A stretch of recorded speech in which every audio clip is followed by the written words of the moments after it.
안녕하세요. 개척교회 또 다문화교회 또 어린이교회를 새롭게 시작하고자 하는 교회에 작은 도움이 되고자 저의 사역 일상을 함께 좀 공유하고 고민하고 이야기를 나눠보려고 합니다. 코로나 상황 속에서도 교회도 정부에서 정한 규칙들을 잘 지켜야 한다고 생각을 합니다.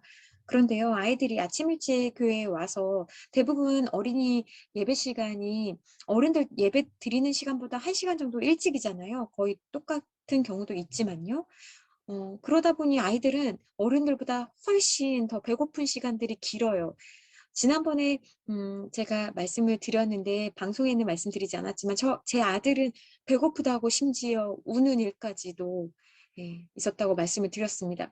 그러니까 아이들의 배고픔을 보니까 제가 굉장히 마음이 아프더라고요. 저는 참을 수 있지만 아이들은 참을 수 없죠. 그런데 교회에서 간식을 준비해서 처음에는 아이들 가는 편에 나눠줬어요. 아이들에게 먹으라고 집에 가서 먹으라고 하는데 문제는 보고 있는 것만으로도 가지고 있는 것만으로도 굉장히 괴로운 일이고 가지고 있다는 것이 사실 도움이 되지 않죠. 왜냐하면 교회 안에서는 몰래 먹거나 그렇게 하지 않으니까요. 그래서 우선 제 아들의 그 배고픈 문제를 해결하기 위해서 엄마 카드를 이제 줬습니다. 그런데 아이들이 그날 유독 집에 가지 않고 아이들이 교회에 있더라고요. 그래서 같이 가서 먹으라고 했어요. 그런데 제 아들은 그게 좀 싫었나 봐요. 왜 엄마 카드를 다른 아이들까지도 사주냐 뭐 이런 문제가 있었어요. 그래서 아이에게 우선은 엄마는 이 정도 할 수 있다, 괜찮다라고 이야기를 했는데 벌써 이게 한 3주 정도 됐거든요. 그러니까 아이에게 좀 설명이 필요했어요. 생각해 보니까 제가 주일학교 때 저도 어렸을 때 우리 아이들처럼 1시간 정도 아주 먼 동네에서 오는 아이가 아니었어요. 1시간 정도 굉장히 멀리서 왔는데 우리 제 담임 선생님께서 교회 학교 선생님께서 늘 저를 위해서 분식점을 데려가셨거든요. 그러니까 저랑 비슷한 거죠. 근데 저는 사실은 그게 너무 좋았어요. 그래서 아침에 교회 가기 싫을 때도 우리 선생님이 나 분식집 데려가는데 그 마음으로 사실 온 적도 많이 있었거든요.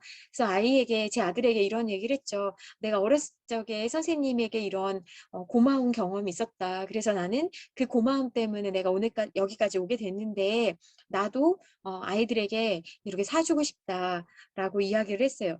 어, 아이들이요, 사실 부모의 간섭 없이 오롯이 자기만의 그 선택과 또 쉼이 있는 공간이 많지 않습니다. 학교도 그렇지 않고요. 학원도 그런 공간이 아니잖아요. 그러니까 아이들이 좀 쉴 수 있는 공간은 사실은 편의점밖에 없는 것 같아요. 그래서 아이들에게 어떤 규칙을 줬냐? 예배 끝나고 편의점에 가서 배부르게 먹을 수 있는 것들을 한 2가지 정도 골라라.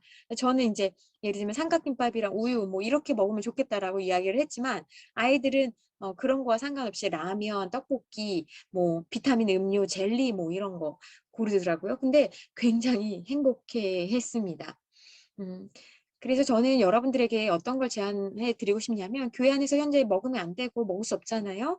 그래서 교회 근처에는 편의점이 굉장히 많죠. 편의점에 가서 아이들이 고를 수 있도록 안내를 해주시고 거기서 먹고 그렇게 집으로 가든지 아니면 교회로 다시 돌아올 수 있도록 하는 것이 참 좋았던 방법이고요. 그 방법들을 여러분들과 함께 공유하려고 합니다. 네, 감사합니다.